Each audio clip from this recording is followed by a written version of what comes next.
सर्वभूतेषु मां कात्यायनी रूपेण संस्थिता। नमस्तस्यै नमस्तस्यै नमस्तस्यै नमो नमः।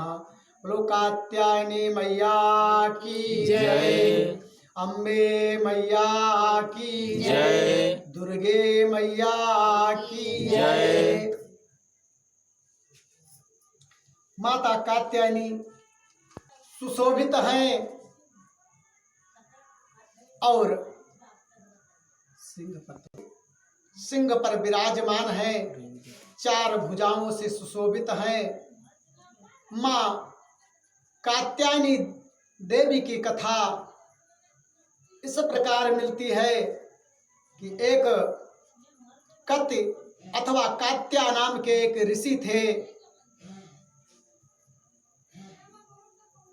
बाद में उनका नाम कात्यायन ऋषि पड़ा है।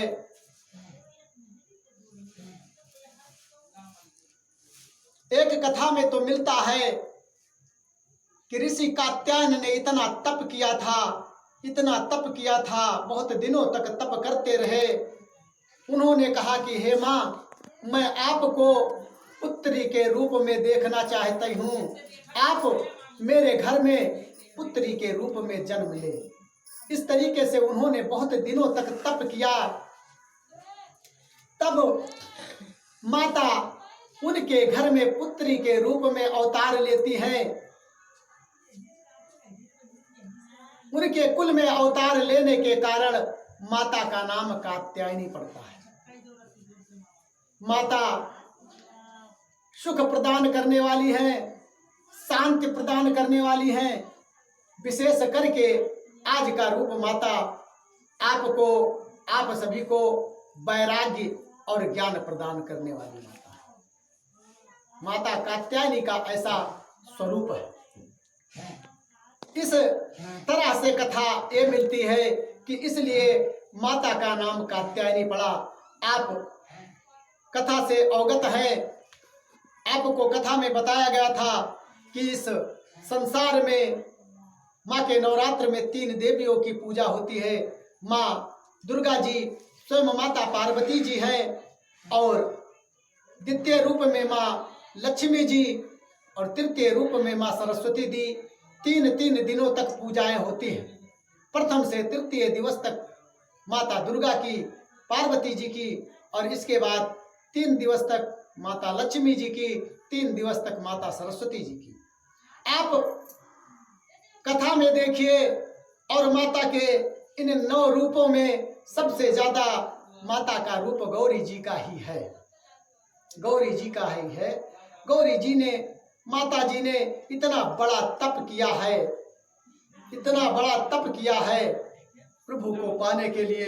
इसलिए बहुत बड़ा शक्ति का रूप है माता जी का। दूसरी कथा में माता कात्यायनी जी को बताया जाता है कि जब इस सृष्टि में हाहाकार मचा और महिषासुर नाम का दानव राक्षसों का राजा था, उसने स्वर्गलोक पर आक्रमण किया।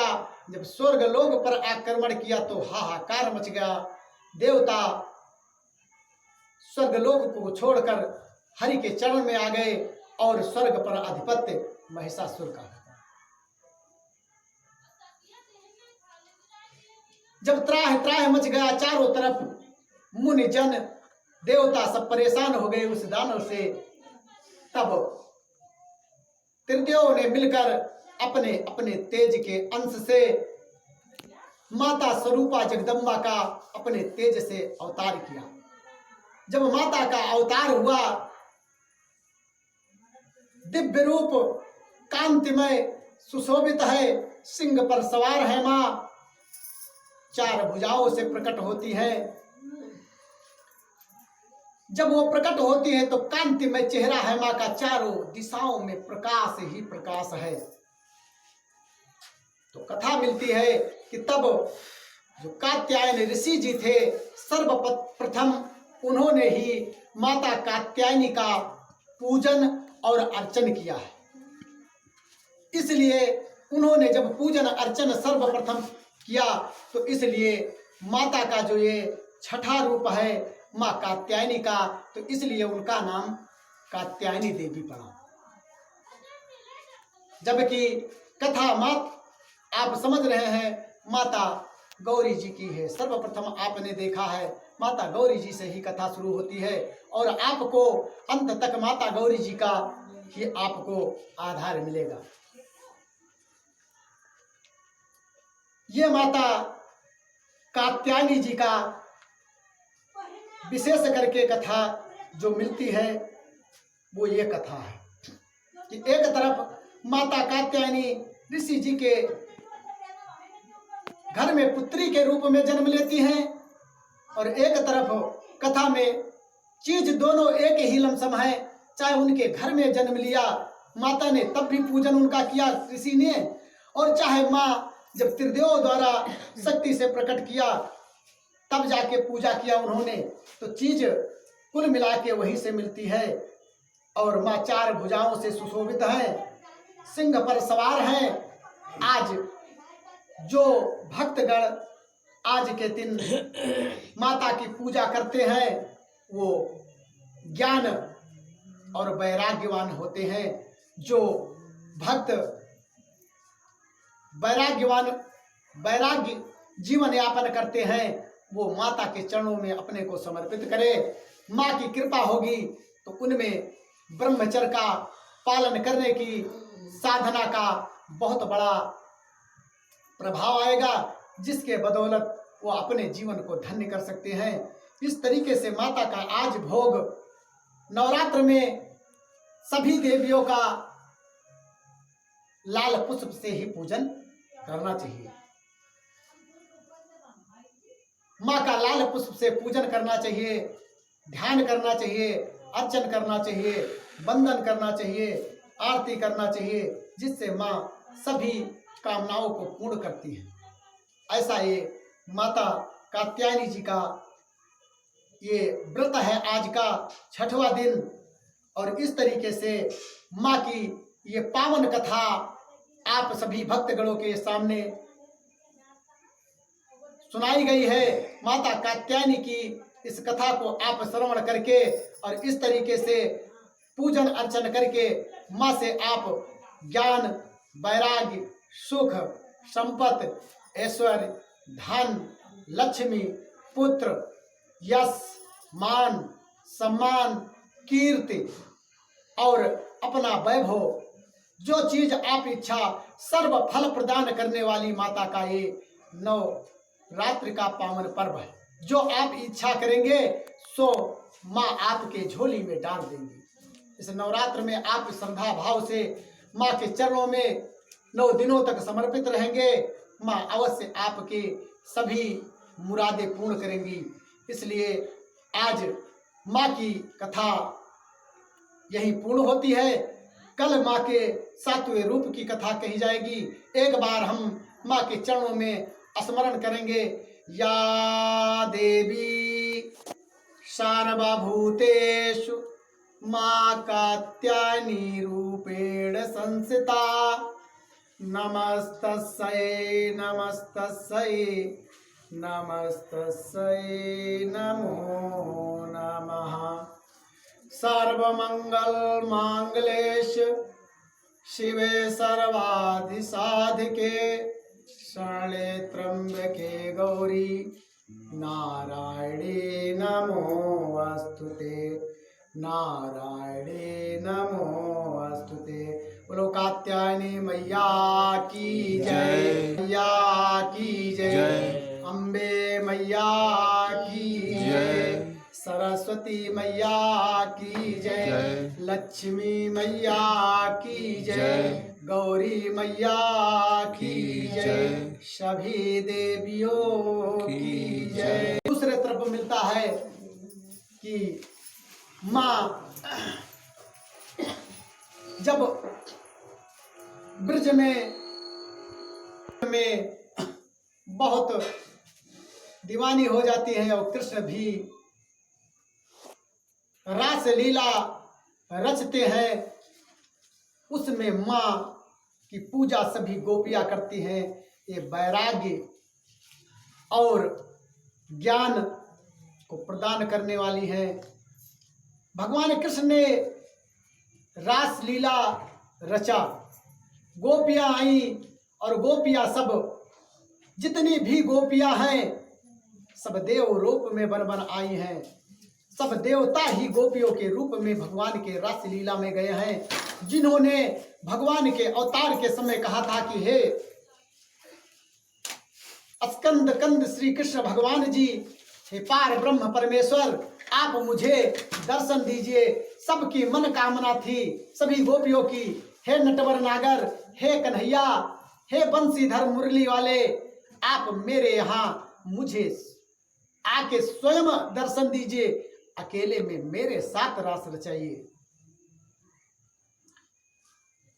इस तरीके से सब गोपियों ने कहा था। तब भगवान ने कहा था, हे गोपियों, हे देवताओं, देव आप परेशान न होइए, आपकी हम मन कामना पूर्ण करेंगे। तब प्रभु ने उस महारास की रचना की थी। भोलेनाथ स्वयं उस महारास में सम्मिलित हुए, माता पार्वती के साथ रास लीला में गए हैं। और हम आप यदि माता के इस रूप का पूजन अर्चन करेंगे तो मां से, तब जब कृष्ण छोड़कर गोपियों को जाते हैं विरह के लिए, विरह में छोड़कर चले जाते हैं, तब सभी गोपियां जो ब्रज की गोपियां हैं वो माता कात्यायनी की पूजा करती हैं कि हे मां, अब तुम्हारी कृपा से ही मैं वैराग्यवान बन सकती हूँ और आप ही की कृपा होगी तो मुरलीधर कन्हैया फिर हमें दर्शन देने आएंगे। इस तरीके से ब्रज में गोपियां माता कात्यायनी की ही पूजा करती हैं। आज भी वहां अरे उस बट वृक्ष जो कदम का वृक्ष है उसी के पास, राधा कुंड के पास ही माता कात्यायनी देवी का मंदिर बना है। यदि आप वहां जाते हैं और माता कात्यायनी की पूजा नहीं करते हैं, अर्चन नहीं करते हैं, तो ये माना जाता है कि आपका वहां जाना और आपका तीर्थ जाना अपूर्ण माना जाता है। जब माता कात्यायनी की आप दर्शन करेंगे, पूजन अर्चन करेंगे तो भोले तो आपको श्री कृष्ण भगवान का सानिध्य और उनकी कृपा दृष्टि आप पर बन जाए। ऐसा प्रभु ने कहा था गोपियों से कि हे गोपियां, यदि तुमको कृष्ण को प्राप्त करना है, मुझे प्राप्त करना है, तो तुम माता कात्यायनी की पूजा करो, अर्चन करो, जिससे तुम्हारे में वैराग्य आएगा, ज्ञान आएगा और तब तुम्हें हम दर्शन देंगे। कृष्ण भगवान वैराग्यवान है। इस तरीके से मां कात्यायनी की ये भी कथा मिलती है कि तब उन्होंने पूजा किया था गोपियों ने और कृष्ण के द्वारा माता कात्यायनी का आवाहन किया गया। तब माता कात्यायनी रूप में वहां प्रकट हुई और वही उनकी स्थापना। कुल मिला के हम आप देखें तो माता की आज कात्यायनी रूप की मां 4 भुजाओं से सुशोभित है, सिंह पर सवार हैं और सबको सुख संपत्ति, ऐश्वर्य, वैभव, धन संपदा प्रदान करने वाली हैं। इसलिए माता कात्यायनी का आज 6ठा दिवस है और इस प्रकार इस कथा के माध्यम से माता की कथा मिलती है और हम आज 6ठे दिवस पर माता की पूजा अर्चन किए हैं। एक बार माता के चरणों में फिर नमन करेंगे।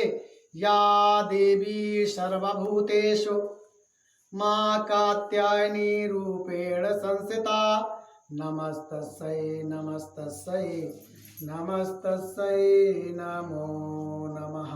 बोलो माता कात्यायनी की जय, अम्बे मैया की जय, दुर्गे मैया की जय, विंध्याचल भगवती की जय।